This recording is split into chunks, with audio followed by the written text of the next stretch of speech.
Prokrustes,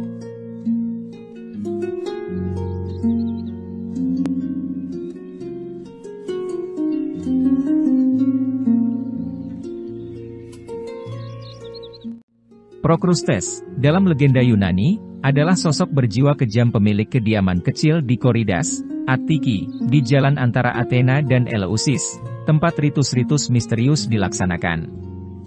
Sikap ramah tamah Prokrustes ganjil, dia menculik para musafir, menjamu mereka makan, lalu mengundang mereka untuk menginap di ranjang istimewa miliknya.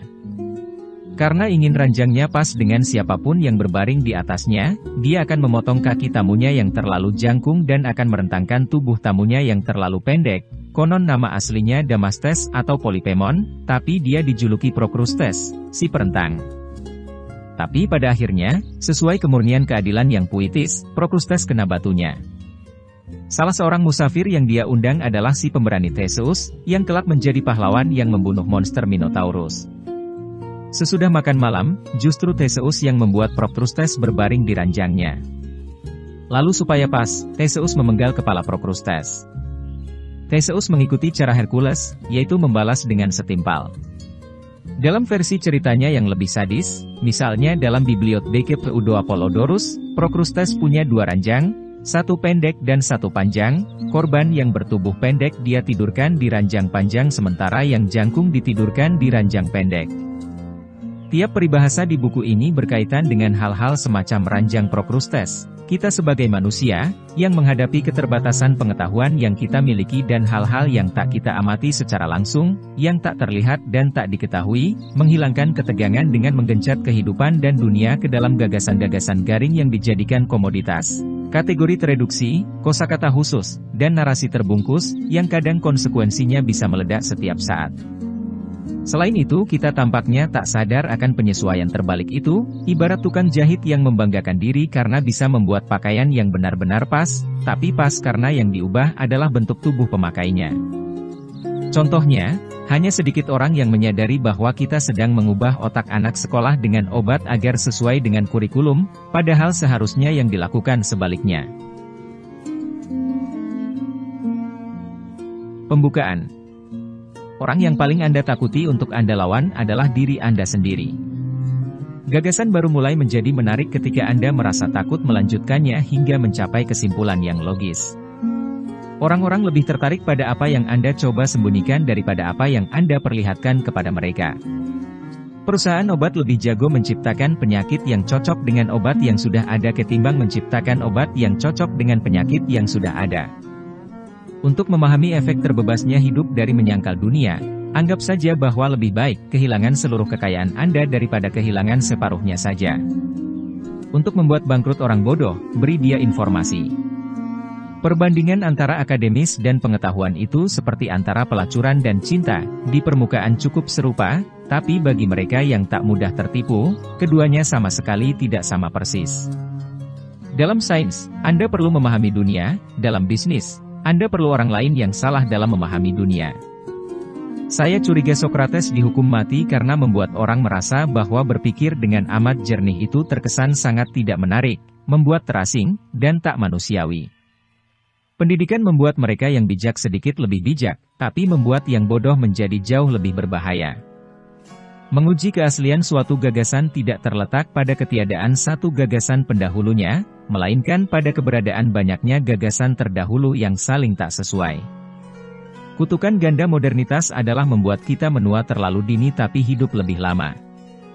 Orang terpelajar adalah orang yang memperlihatkan ilmu lebih sedikit daripada yang ia ketahui, sementara jurnalis atau konsultan berada di posisi sebaliknya.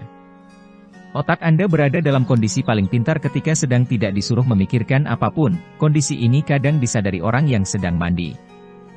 Jika seiring waktu amarah Anda berkurang sedikit demi sedikit, itu artinya Anda telah berbuat tidak adil. Jika yang terjadi sebaliknya, yaitu marah Anda meningkat, artinya Anda menderita ketidakadilan. Saya bertanya-tanya apakah mereka yang menganjurkan untuk bersikap murah hati karena tahu akan ada imbalan sebenarnya menyadari ketidakkonsistennya, ataukah yang mereka sebut sebagai sikap murah hati itu sebenarnya strategi investasi yang menjanjikan. Mereka yang menganggap agama itu perkara kepercayaan, berarti tak memahami agama, dan tak memahami kepercayaan.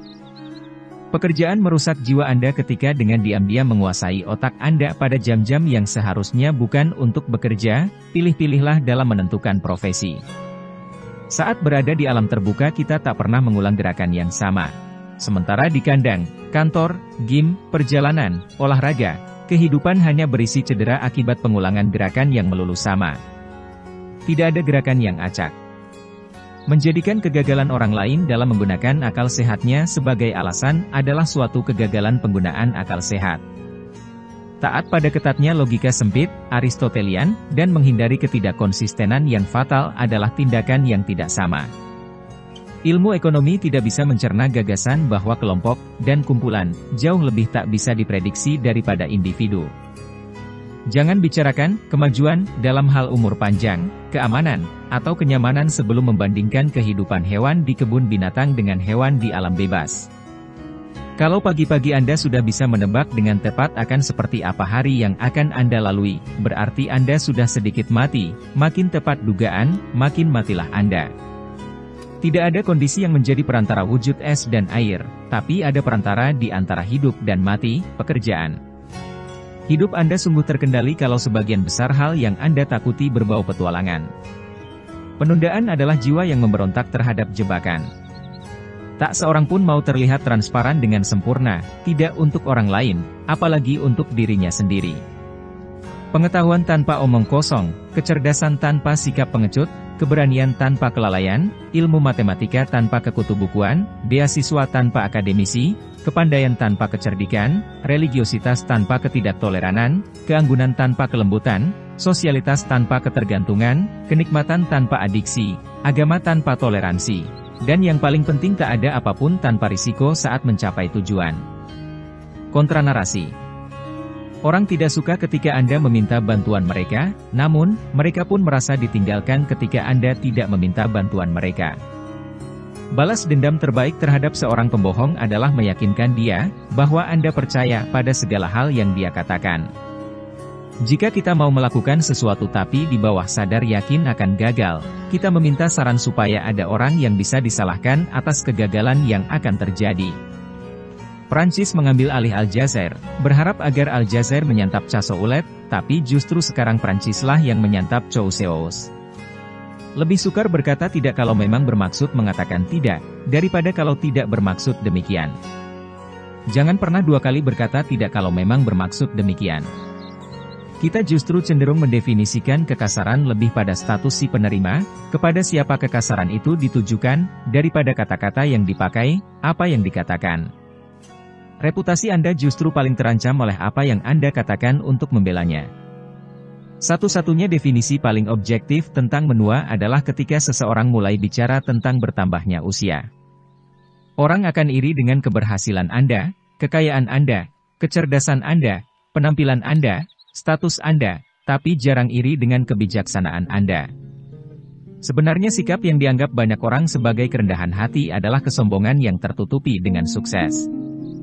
Perbedaan terbesar antara apa yang dimaksud dengan pekerjaan dan apa yang dimaksud dengan waktu luang terletak pada penamaan. Kalau Anda ingin orang lain membaca sebuah buku, katakan saja buku itu dinilai terlalu bagus. Anda tidak akan pernah memenangkan suatu argumen sampai lawan Anda mulai menyerang pribadi Anda. Seorang lunatik modern menunjukkan rasa hormat, tidak lain hanyalah terhadap rasa takut pada yang berkuasa. Tak ada yang lebih tahan lama daripada susunan, defisit, gencatan senjata, dan hubungan, semua yang bersifat sementara, dan tak ada yang lebih cepat berlalu daripada yang permanen. Seseorang yang terlebih dahulu berkata, tapi, telah kalah dalam perdebatan. Saat-saat paling menyakitkan bukanlah yang kita habiskan bersama orang-orang yang tidak menarik, melainkan yang kita habiskan bersama orang-orang tidak menarik yang berusaha keras menjadi menarik. Kebencian adalah cinta dengan salah ketik dalam kode komputernya, bisa dibetulkan, tapi susah dicari di mana letak salahnya. Sebagian besar kesalahan menjadi lebih buruk justru ketika Anda mencoba memperbaikinya. Saya bertanya-tanya apakah musuh bebuyutan saya akan cemburu kalau dia tahu saya membenci orang lain. Alasan utama bersekolah adalah untuk belajar bagaimana caranya tidak berpikir layaknya seorang profesor.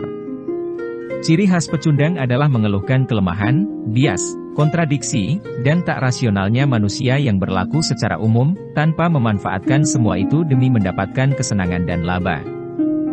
Yang menunjukkan Anda benar-benar menyukai suatu buku adalah bila Anda kembali membacanya, dan mengulangnya berkali-kali. Yang menunjukkan Anda benar-benar suka bersama seseorang adalah jika Anda siap bertemu dengannya berkali-kali. Kejadian sisanya hanya bonus, atau sesuatu yang sekarang ini disebut harga diri. Ketika seseorang berusaha tak menghiraukan Anda, ia sebenarnya tidak sedang mengabaikan Anda. Kita bertanya, mengapa dia kaya, atau miskin? Bukan, mengapa dia tidak lebih kaya, atau lebih miskin? Mengapa krisisnya parah? Bukan, mengapa krisisnya tidak lebih parah? Salah satu intrik kehidupan adalah membuat sebagian orang kaya raya namun tidak bahagia, yang kalau digabungkan menjadi rapuh dan tidak ada harapan. Lebih susah memalsukan kebencian daripada cinta. Cinta palsu sudah biasa kita dengar, benci palsu tidak pernah terdengar. Terkadang orang bertanya dengan sorot mata memohon agar tidak memberitahu mereka kebenarannya. Lawan kejantanan bukanlah sikap pengecut, tapi teknologi. Biasanya, yang kita sebut pendengar yang baik adalah orang yang jago menutupi sifat acuh tak acuhnya. Dalam doa Anda, gantilah "lindungi kami dari yang jahat" dengan "lindungi kami dari mereka yang memperbaiki kinerja mereka dan diri mereka sendiri demi upah semata." Yang membuat orang terlihat menarik adalah munculnya ketidakkonsistenan pada dirinya, bukan hilangnya konsistensi pada sikapnya. Anda lebih gampang mengingat email yang Anda kirim kepada orang lain tanpa ada jawaban dari mereka daripada email dari orang lain yang tidak Anda jawab. Jangan pernah membaca ulasan buku yang ditulis oleh seorang penulis yang karya-karyanya tidak akan Anda baca. Orang memberi pujian biasanya kepada mereka yang tak mengancam harga dirinya, sementara kelompok lainnya sering mereka puji dengan sebutan arogan. Impian memiliki komputer yang berperilaku layaknya manusia menjadi kenyataan, dengan transformasi dalam satu generasi, mengubah manusia menjadi komputer. Sejak zaman Cato Tua, telah muncul jenis kematangan baru ketika orang mulai menganggap generasi baru sebagai dangkal, dan generasi sebelumnya dipuji karena dianggap memiliki nilai-nilai. Hampir semua orang yang tertangkap membuat kekeliruan logis dengan menafsirkannya sebagai ketidaksepakatan. Tidak mengganggu orang lain dengan memberikan saran cara berolahraga, atau urusan kesehatan lainnya sama sulitnya dengan berusaha mengikuti jadwal berolahraga. Memuji orang atas ketiadaan cacat yang dimilikinya, sama saja seperti menganggapnya tak memiliki hal baik dalam dirinya.